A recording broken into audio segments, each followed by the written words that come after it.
right, and as you guys are starting, I'm gonna use the restroom real fast.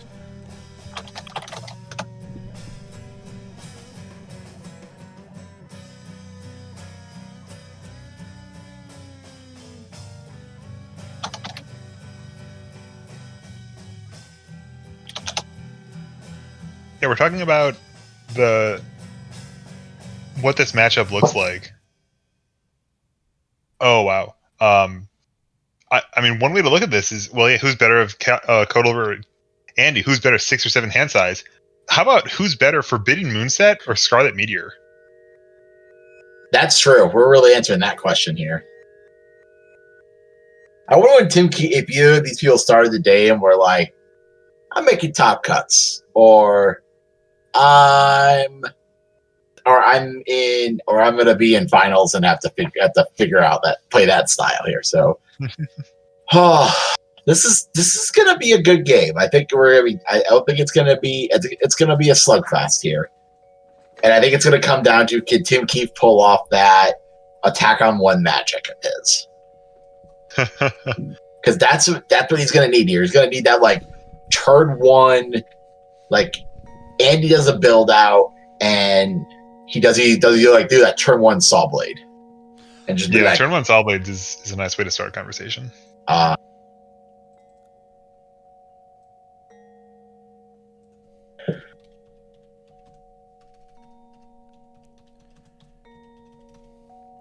right, chat. Here's what I want out of you.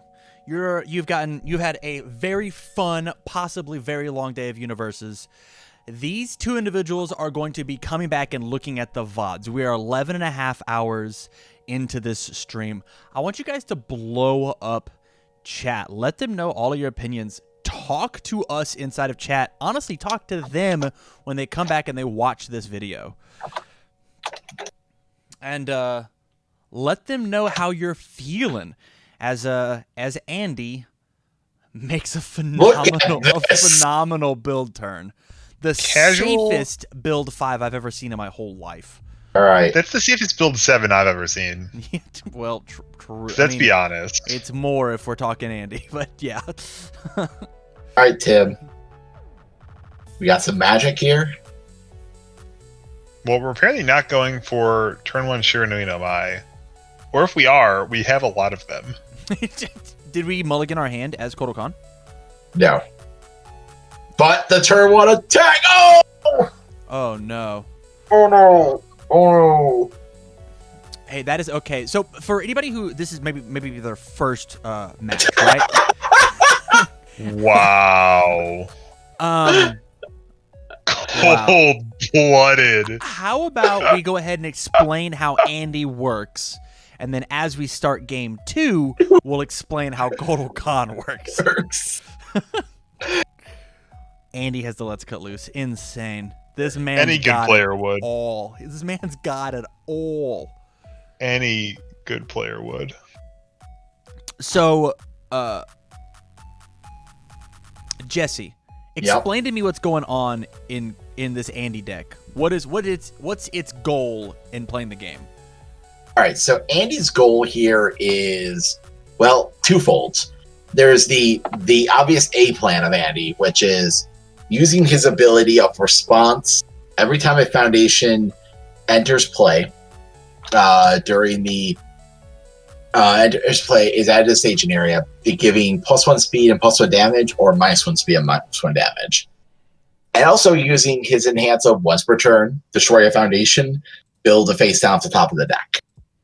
To just put stats upon stats on an attack. Now, we're seeing what we would call the second plan, which is Scarlet Meteor plus Blindfold. And this game's over. We've already accepted this. Everybody's about to accept this. Yeah. He's just gonna destroy Blindfold, pick up that Meteor, play it again, destroy one of his face downs, respond with Andy, build another face down if he wants to, and then just keep launching these big meteors until he's dead. Because he'll just keep doing that loop, and you'll destroy it to bring back the Blindfold. So here is the power play, right? Yeah. If we were Kotal and we knew that the Blindfold is in our discard pile, or in Andy's discard pile, we actually should have just responded with Kotal and given it throw. And then it would have gone to his momentum face up, and then we are not allowed to pick it up with Kane's blindfold, because that's how Kotal Kahn works. I know I made a joke about explaining how he works in game 2, but like the way Kotal works is once per turn he makes either of us. Oh, it's his non-powerful attack. No, non-powerful. You can't do it. It doesn't work. Yeah, I'm like that doesn't work. Yeah, I'm about to get my word in on it. I'm like, yeah, Dang. Yeah, you can't even. Fortunate. Yeah. Clearly a calculated maneuver on Jasco Games' part to prevent an overpowered piece of counterplay to a completely fair and balanced combo. Yep, when they were designing both Meteor and Blindfold and Kotal Kahn, all 3 10 years apart, they were like calculated precisely in advance. Yeah, I've always been very much on the song style. Either like I have like we're just counting it up here. Man. Time to count it up, shuffle it up, and let's go to game 2 and. GameCube has accepted he is up. He is currently down a game. That pretty gruesome. That right there, if there is an example of a definition of why blindfold should be banned, it right there was that definition. Did Church have any more attacks? Do we know? He had one other attack. He had one? Okay. Yeah. Yeah, I mean, I've not been like blown out of this world by blindfold loop in decks like Terry or Yoshimitsu or I don't know, Taisei or whatever. Mm-hmm. I'm done with it. I'm like that there is something I'm ready to put to raise my there's 2 cards today that have both said to me maybe it's time to look at removing these cards from the format. One of them is blindfold, the other one's superior technique. Those are my, if you want my opinion from commentating 12 hours of UFS, that's my commentary for the day. Superior technique is just not is too many weapons now in the format. It's a build around card, and its secondary response is just as strong. And then blindfold loop is just if it's into too many decks too easily, and things like that just happen. Where it's just like, yeah, game's over. All right, well, that's good. Yeah, we open up with double caught red-handed, so... He's like, hey, you knock that off, please. Yeah. And there is the blindfold. So as soon as we have probably 7 foundations in our staging area, we can start hitting the loop and try and run through these caught red-handeds. But, I mean, the question is, with the blindfold loop available to us... it does say... I was supposed to say, there's a very real opportunity here for Tim. If he can find a copy of Single Barrel, he just has to count to 20 and he wins the game. True. Oh my god, you're right. True. We do not share any symbols with that Kane's blindfold? Yeah. Correct. I wonder if he's doing the math for that. It's just like,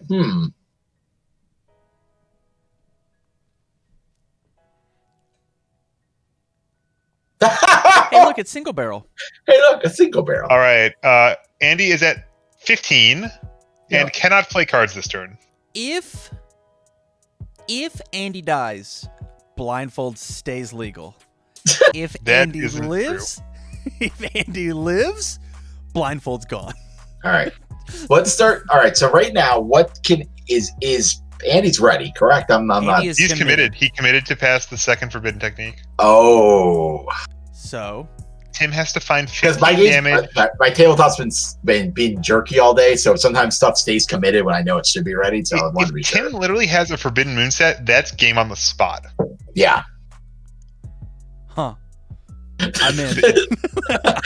Actually, no, wait. That's not true. So yeah, Andy's at 15, and Tim's next tech has. Oh wait, no, it is Fatal Onslaught. Here we go. Yeah, GG. GG. Powerful. All right. Your deck does stupid things. My deck does stupid things. X 18, you're dead. Hell yeah, man. So long. All right, game 3. All right, Kane's blindfold, totally fair. Completely, totally fair. Just play Single Barrel, I guess. Guys. Is there an advantage to going first in this game? No, I don't think so. Would you say that the player going second had an equal chance to win these last two games? No, but Is that good? I think it's. Can I be honest? I think that's a longer conversation than this last game is going to last. That's quite fair. Quite fair, yeah. And so I'm not sure we should get knee deep or probably ankle deep into this conversation. Somebody die, and then let's go to the end interviews. Fair? Yeah. Okay. Oh, are we getting a no.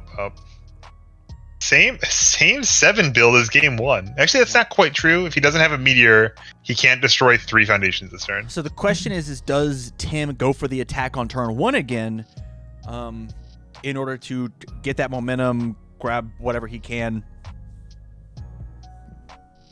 Yeah, it depends all on the texture of his hand. Like, he has a lot of attacks. It's entirely possible he has a hand that's like 3 foundations, 3 attacks. Have we seen a blindfold yet? No. I do not believe so. That doesn't. But that doesn't mean we don't necessarily have tell one us in much, hand yeah. and we review it. Easily could have it in hand. And also, just easily, it is a 2 of. So, I mean, we have 49 unseen cards. Here we go. All right. In there. Tim calculated the risk and opts to play the Saw Blade Strike. This thing's going to get massive because of Kotal Kahn, and there's not really much that Andy can do about it. This might actually put Andy into desperation, like that. No, I mean, it can deal 8. Okay. That's its max. Unless there's like a Spider's Reverberate coming next or some insane nonsense like that. Wolverine says slide shots boomer. Man, that would be pretty good, huh? All right, we pull the Burning with Revenge out, so that's a little bit less damage coming in next turn potentially. All right, we got the. All right, good. All right, so we got it. We got something. We got the. We got Saw Blade. So yeah, that's life. That life is gonna matter. Like, that might increment a lot of life over a period of few turns, and this Cobra Handed gives some protection. Yes, Andy deck is not big on staging area interaction. This game probably won't end a Scarlet Meteor. Ooh, that's a good play. Hate piece. Hate piece. Speed hate. Speed hate's good. Sure annoyed am I. Yeah. What?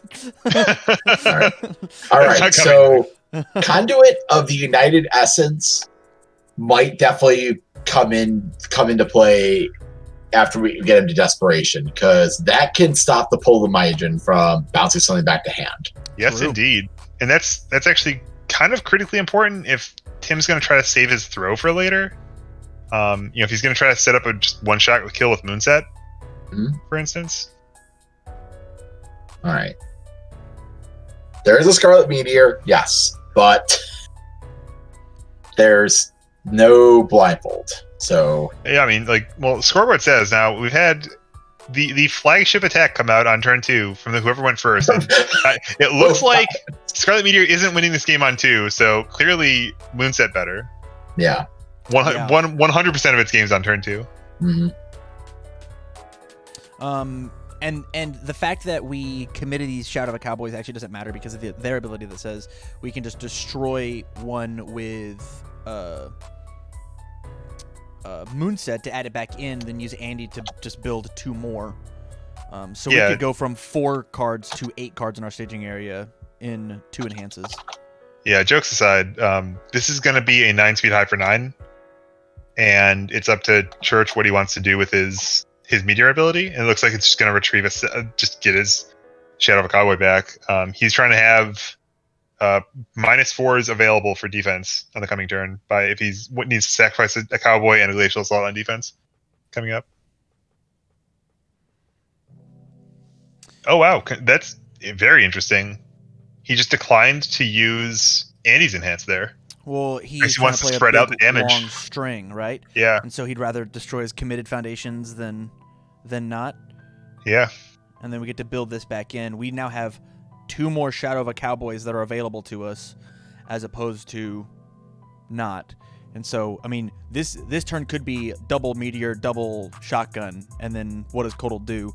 And Andy, starting with 4 foundations this turn, just gets to kind of end the game that way. Yep. And so from here, we can then Andy destroy to see if we have better pickings for our face downs, or we can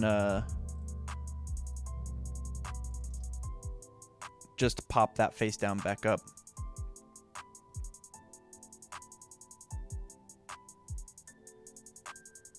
Lots of good choices. Wow. We are just stacking stats here. That is the play. And so, like, the other overarching thing about this is, let's say that we don't get there. Let's say that we do, what, 10 damage? We've put him to 10, right? If we end here, Kotal no longer has those wow. Like every good Hello. 10, 13. Block lives, I think. And the block is simple because we do have -4, but that does certainly feel bad.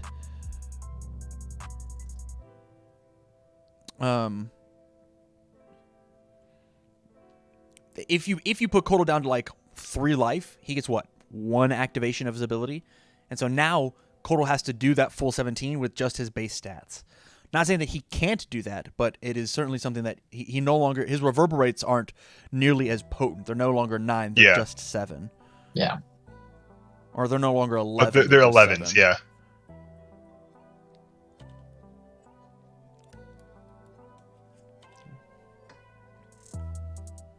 Blow that from -4 speed.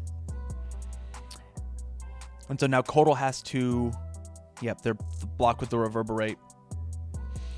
He really, really wanted to keep that in his hand because that is lethal in 1 attack. If we find a second orange card. Anything? to Oh, play. God. Oh. Actually insane. Just like that. 5, 6, 7, 8, 9. Checks a 3, 4, 5, 6, 7, 8, 9. And there you go. Boom. Here are my Hit me with the 5. whip crack. He picked one of these up with deflection swing for sure. Yeah. No shot he didn't. Yeah, I think Tim should have caught red-handed the deflection swing. I don't think that was a bad play at all. Yeah. Made tape. That's the finals we expect. Like, as finals was going to be a hard smash fest, and it really was. Congratulations to Clip Badger or Church of the UFS community taking down this retro event. Yes, Yeah, absolutely. Congratulations. And- Great job taking this Andy deck and putting some really cool technology in it and identifying what is a lot of incredible interactions and incredible cards. Absolutely. Absolutely.